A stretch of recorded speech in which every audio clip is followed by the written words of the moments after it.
Welcome everyone to the New York Comic-Con and MCM Metaverse Kickoff show presented by Alienware. I'm Grace Randolph. And I am Jackie Izawa. Good morning, everybody. Hello, chat.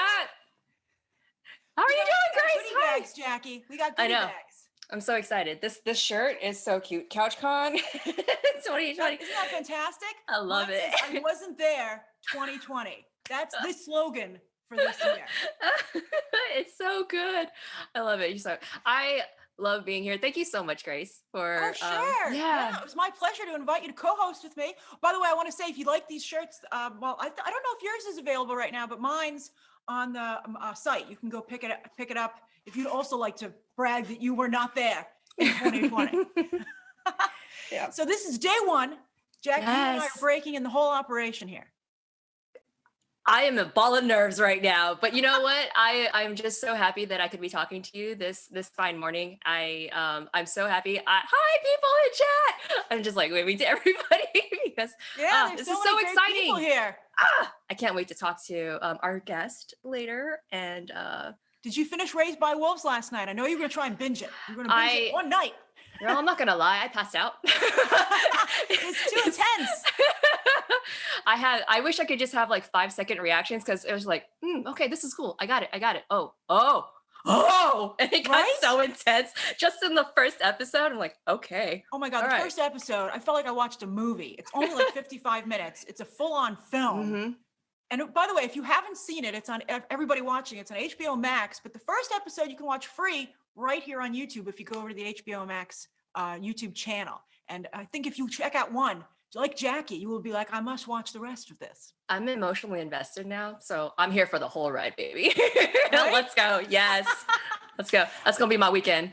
So without further delay, let's bring in Abubakar Salim, who plays father on this show, Raised by Wolves on HBO Max. There he is.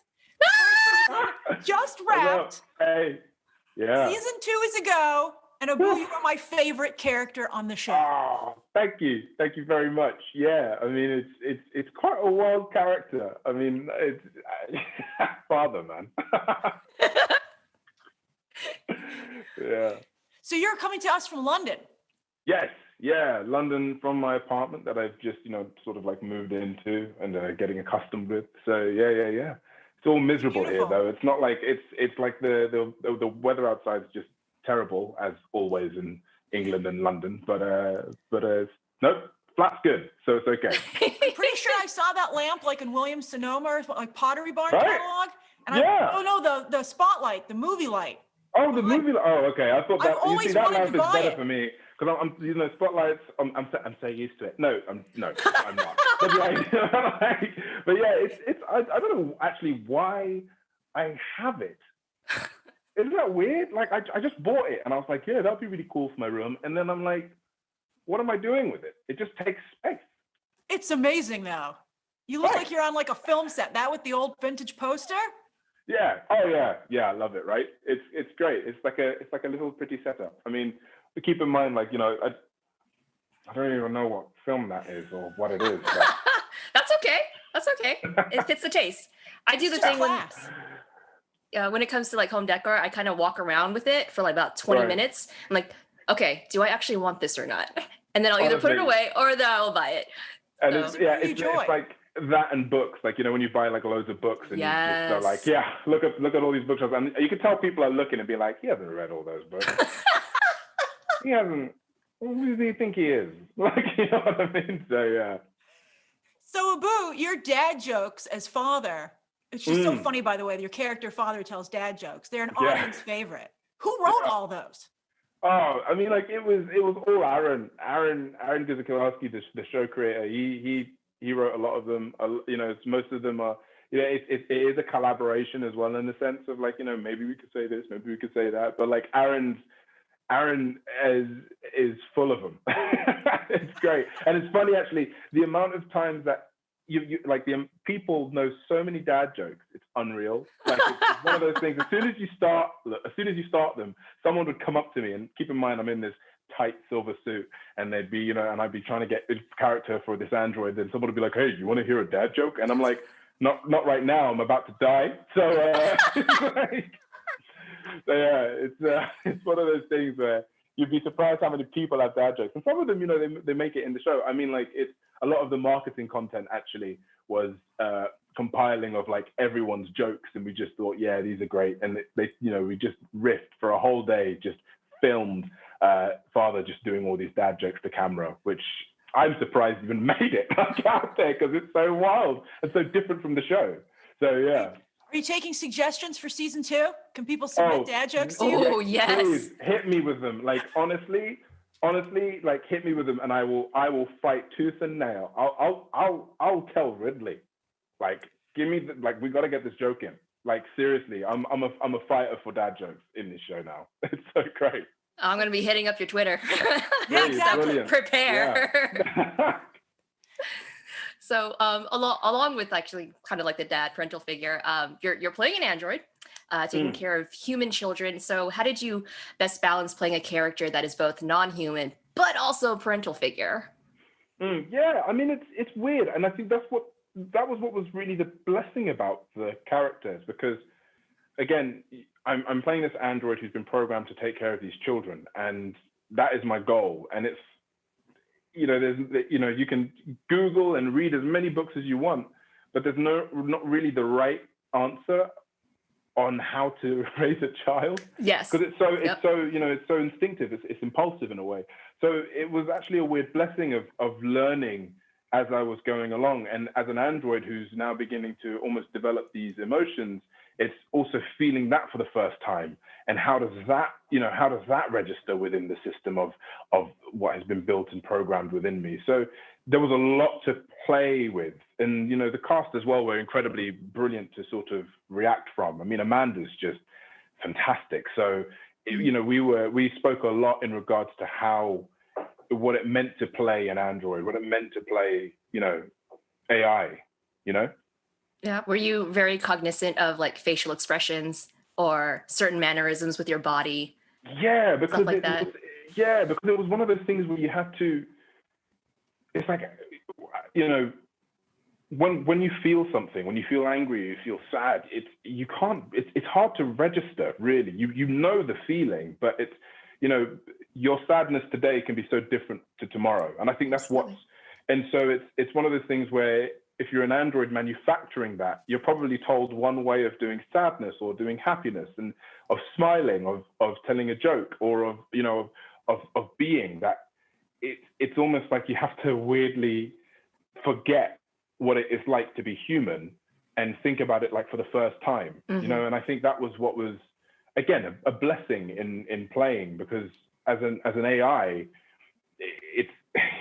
it's that whole balance of like, I've got to fool you, but I've not got to be human.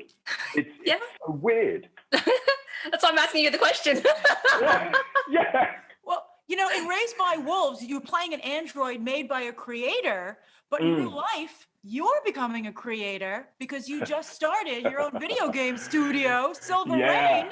Yeah, and that's What's it really like to be on exciting. both sides of the equation? I mean, terrifying.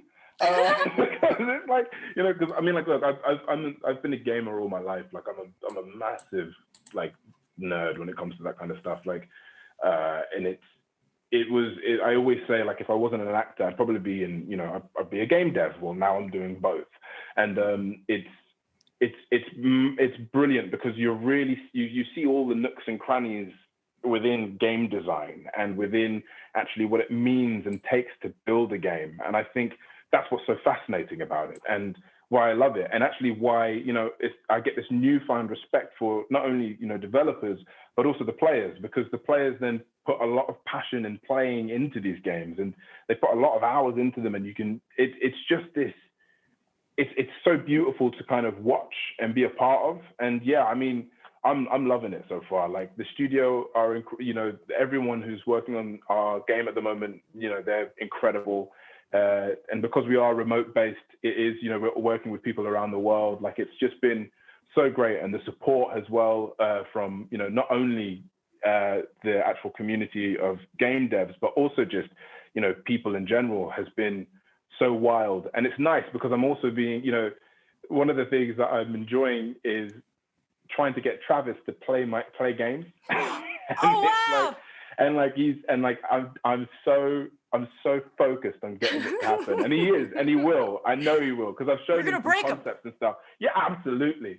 And it's like, but it's trying to branch into that audience as well, people who have never played games before, and bring them into that world and see what it means. Because it's another form of storytelling. It's another entertainment medium. It should be taken as seriously or seen, as like reading a book or watching TV. Like it's another way of taking in content, and I think it's such an exciting world to jump into with the studio. So yeah. Yeah, game design is just, it's so beautiful. Give me those long RPGs. Give me that narrative. That's all I'm here for. It's great, right? Yeah, it's a world to lose yourself in, and like you don't, and when you know how to lose yourself in it, it's just like again, like my character, father was inspired, and a lot of the influence came from games, came from Gladys from Portal, came from Connor from Detroit Become Human. Like it was all these played really massive inspirations for my character in Raised by Wolves, and actually in a lot of my acting roles anyway. So yeah, it's awesome. Yeah, that's great. I love BTS Talk, by the way. So all the behind the scenes stuff. So can you tell us a little bit about like what you had to do to prepare for the terrain and the environment in episode 1? Because it looks hot. Like, yeah, I mean, it's just. I'm amazed that they were able to even. Okay, so here's the thing, right? Pretty much in every scene of episode 1. I am sweating. I'm pouring with sweat. And I don't know what poor VFX guy had to deal with editing out all my sweat, because I'm not kidding. I was literally drenched. And I'm thinking to myself, oh, they can't use any of this. They're just gonna recast someone who doesn't sweat.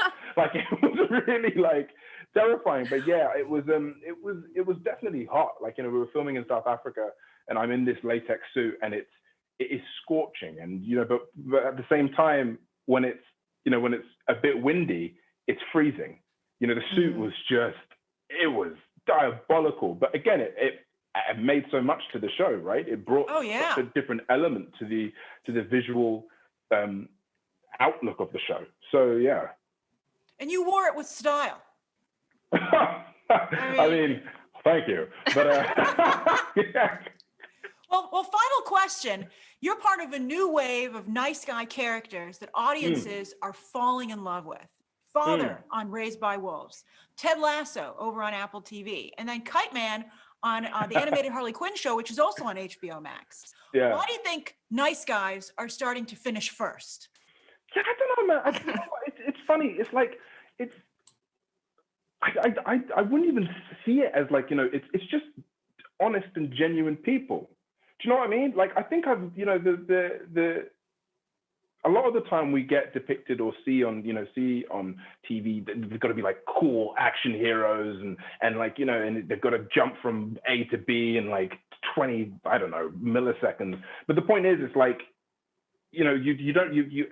ever so rarely do you get to see like a humble sort of genuine human, which you can relate to. And I think that I think when, that's what Aaron does so brilliantly, in the sense of like, he makes Father so empathetic. And I think that's why, because the conversations that Father would have, you might even possibly have with a friend of yours, or, it's just honest. And I think that's why people are connecting with that. And especially in these times, I mean, like, we're living in a world of extremes. And I think having someone like Father who is just there to tell jokes and like, or like, there to take care of the family, like just that level of like simplicity is almost like a breath of fresh air.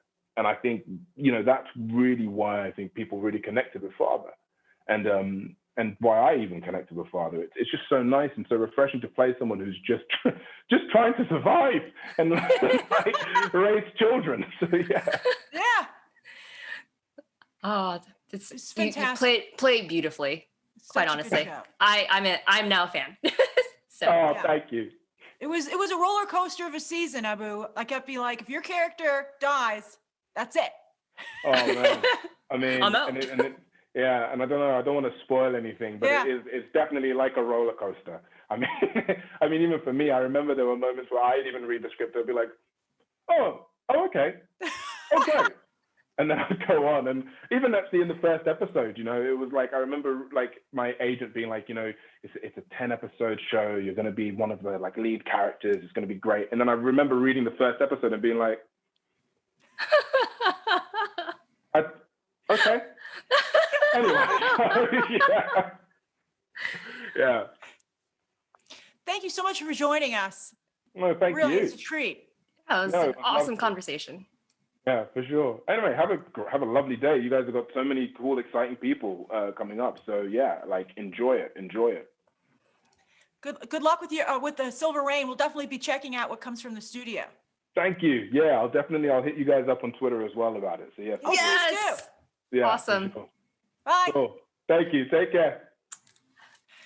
Wow, that was fantastic. Jackie, I can't wait for you to finish the show so we can talk about it. I'm going to be just like hitting you up in DMs. I know. So that we can talk about it all the I'll be time. like, don't worry, Jackie, it's going to get better. I mean, for Father. I mean, the whole show is amazing. It's phenomenal. You're going to love it. I mean, just in episode 1, it gets so intense within the 50 minutes. So I'm just like, I can't even begin to comprehend like what's going to be happening or anticipate what's going to be happening in the next episodes. So I'm looking forward to that. I'm going to be talking to you about it, and everyone in chat, you guys need to watch this too with us, please. It's so good. It's so good. Talking about exciting things that are happening. Today's day 1 of Comic-Con, New York Comic-Con, and MCM, the whole multiverse. And we're going to spotlight some panels for you guys. Jackie and I have each picked 3 panels that we're excited about today, and we haven't told each other. So Jackie, what's your first panel that you picked? So panel number 1 for me is going to be 4:15 p.m. Eastern time, and it's the boys. Too. It's so good. Right? Now Jackie, so we were good. talking about this yesterday, and you said you haven't watched any of season 2 yet. I watched, so I binged. Oh, you did? Yeah. So I'm all caught up now, and I'm like, so Jackie, you're dang. familiar with what this means. Yes. I was like, are you serious? That was my face the entire time. Like, okay. It was like the best product placement ever. So good. Because, I can't spoil it. Yeah, we don't want to spoil it. Yeah, the reference and then like the resolution, I was like, okay. But tonight's the season finale. The panel, as you said today, at 4:15 p.m. Cast is going to be there. They're going to be talking about the show. Definitely, that's something not to miss. Yeah, I believe that they're going to be teasing what might be happening for the finale, so I'm definitely going to be keeping my eye on that. Eric, free to talk about. Yeah, there's just so much. I just love how they know what they are. And they just like go right into it, and they don't care about the shock value that's attached to everything. Like they did not. Oh, yes, they did. Well, speaking so of shock value, Amazon Prime and Seth Rogen are doubling down on adult superheroes because at 4:50 p.m. today, right after that panel, I don't know, did you pick this one too? I did. Oh my God. I was like, I did. I was gonna pick another panel, but I was like, I'm gonna try and pick something Jackie wouldn't pick. We picked the same one. We did. So I'm still chewing my almond joy. So tell them about the panel. That's okay. So it's Invincible, which is gritty and gory, which I am all about, especially since we both love The Boys. So we already know where our preferences lie. So basically, Robert Kirkman is who's well known for The Walking Dead. They're going to be previewing what fans can expect for the adaptation from Invincible going from comic to animated series. Yes. So I can't wait to see what that looks like. Maybe we'll have some visual previews. I mean, the voice cast is insane. It's like J.K. Simmons, Stephen Yeun, Jillian Jacobs, Sandra Oh, Mark Hamill, and then Seth Rogen, who's, again, producing, but he's going to do a voice. It's so exciting. So my body is ready. What's your third panel? Okay. So 8:40. Oh, we have different ones Eastern here. time. Okay. Finally, we got there. So it's going to be Books of Blood. Clive Barker. Yeah. So I love the horror genre. I absolutely love it. I love cheesy horror. I love serious horror. I just, so this like really sparked my interest. So I'm really interested. It's basically the 6-volume series, Books of Blood. It sounds like it's becoming a movie adaptation, but it looks like it's covering the 6 volumes. Yeah, that's my understanding. It's up on Hulu today. Yeah. It's so up now.